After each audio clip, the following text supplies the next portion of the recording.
Park and Zoo, working with nature for a better future. My name is Kuya Boy, and I'm your host for this morning. Now, some background information about Davao Crocodile Park and Zoo.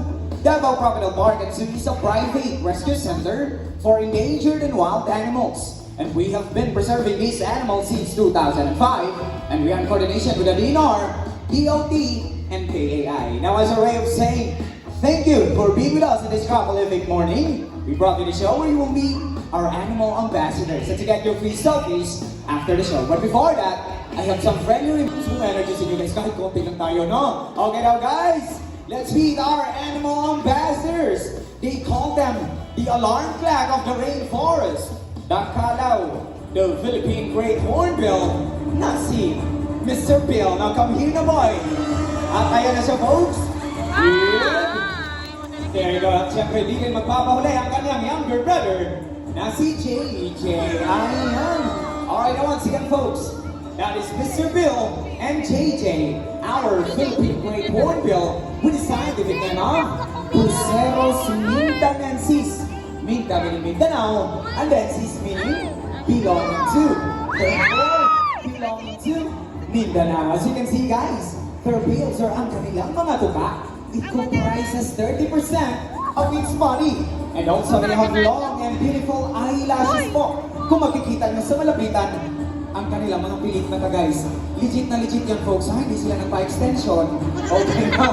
Ngayong umaga, magpapakitang kila sila gamit ang kanilang mga tuka. But before that, I have a job for you to follow muna. Okay? Now, at the count of 3, you need to shout fly. Okay, let's practice first. 1, 2, 3, and... Come on, more energy. 1, 2, 3, and... Ready na ang ating mga bisita, mga Kuya Gucci, Kuya Cyril. Ready na ba ang ating mga kala now, folks? Prepare your cameras. Mabilis lang to. At the count of 3. 1, 2, 3, and... Fly! What a perfect catch. Mr. Bill and JJ. Alright. You know, guys, when you see a hornbill doing that in a while, you are so very lucky because they're actually in mating season. So naliligaw po ang lalaking kalaw na gumagawa niyan. Mas maraming insekto na nag-catch ni lalaking kalaw ay mas mataas ang chance na sasagutin siya ni ate girl lang kalaw. And did you know that they call them monogamous? Monogamous meaning, once they find a partner in the wild, they will stay with them forever. Wow! Sana all talaga, folks. Subuti pa sa ating mga kalaw. By forever now. Now, sa mga single ladies out there, kung naghahanap kayo ng forever, so alam na natin ha, nandito lang ang...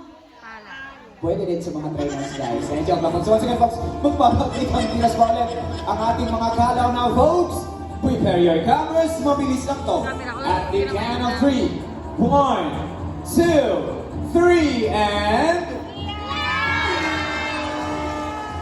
Fly! And that is our Philippine Great Hornbill, or also known as the Kalaw, the alarm flag of the rainforest, because they make noise every morning, noon, and afternoon. Palagpakan po natin ang ating mga kalaw, folks. At syempre, ating mga clothing trainers din na sina Kuya Cyril and Kuya Gucci. Alright, now folks,